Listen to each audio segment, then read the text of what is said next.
bus ষ্টেণ্ডত ম'ম' খোৱা ছোৱালীজনী বাছ ষ্টেণ্ডত ম'ম' খোৱা ছোৱালীজনীৰ জিন্সটো আঁঠুতে ফটা চিটিক চিটিক চেণ্ডেল পিটিক পিটিক চকু খিচিক খিচিক চেলফি উফ হাই গৰমি এই যে তোমাৰ গৰম চুপ গিলাচ ফুৱাই ফুৱাই খোৱাৰ ভংগিমা জালুকৰ জাল পাই চলচলীয়া হোৱা চকুজুৰি টেচুখনেৰে ডেপ কৰি লোৱা উদ্ধতি ওরে পাগল হয়ে যাব আমি পাগল হয়ে যাব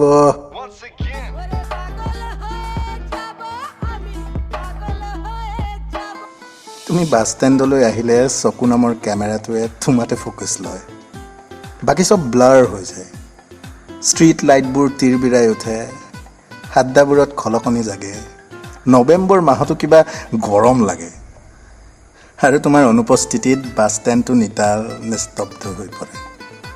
বিশ্বাস কৰা তোমাৰ অপেক্ষাত মং কিটচেন বন্ধ নোহোৱালৈ ৰৈছোঁ আৰু তোমাৰ ভাগৰ মমকেইটা গোটেই আড্ডাটোৱে ভগাই খাইছোঁ তুমি বাছ ষ্টেণ্ডৰ জোনাক বুজিছা আহি থাকিবা মাজে মাজে মই লগ পাম নে নাপাম নাজানো